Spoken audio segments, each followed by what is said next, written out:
Hi అండి, శ్రీలక్ష్మి గారు రుచికి స్వాగతం. ఈరోజు మనము గుమ్మడికాయ జ్యూస్ చేసుకుంటున్నాము. కావాల్సిన పదార్థాలు: గుమ్మడికాయ, లెమన్, కొంచెం పుదీనా, చిన్న అల్లం ముక్క, ఉసిరికాయలు 3, కొంచెం బెల్లం. ఇవన్నీ ఇలా చుక్కు తీసి ఇలా పోసుకోవాలి. గుమ్మడికాయ పుదీనా వేసేస్తాను. దాంట్లో కొంచెం 1/2 గ్లాస్ మిక్సీ జార్లో నీళ్ళు పోసుకొని గుమ్మడికాయ ముక్కలు, ఉసిరికాయ ముక్కలు, బెల్లం, షుగర్ ఉన్నోళ్ళు బెల్లం వేసుకోవాలి, అల్లము, షుగర్ ఉన్నోళ్ళు బెల్లం వేసుకుంటాను. నేను బెల్లం కూడా వేసాను.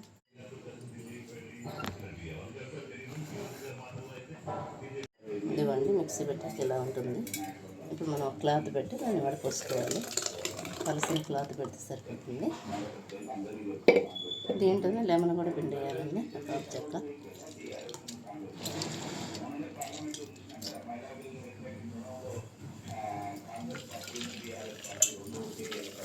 మనకి ఈ జ్యూస్ చాలా ఎండాకాలం చాలా బాగుంటుంది. చల్లగా వాతావరణానికి సరిపోయేటట్టు ఉదయాన్నే ఒక గ్లాస్ తాగితే సాయంత్రం కడుపు చల్లగా ఉంటుందంట.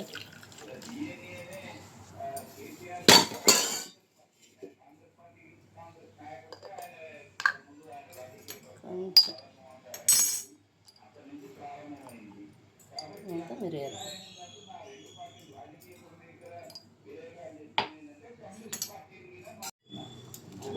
రెడీ అయింది. ఏమేమి టేస్టీ బూడిద గుమ్మడికాయ జ్యూసు అందరూ ట్రై చేయండి. నా ఛానల్ లైక్ చేయండి. ఇది ఎండాకాలం చాలా చల్లగా ఉంటుంది, ఆరోగ్యానికి చాలా మంచిది. పిల్లలకు కూడా ఇవ్వండి, చాలా కూల్గా ఉంటుంది బాడీ.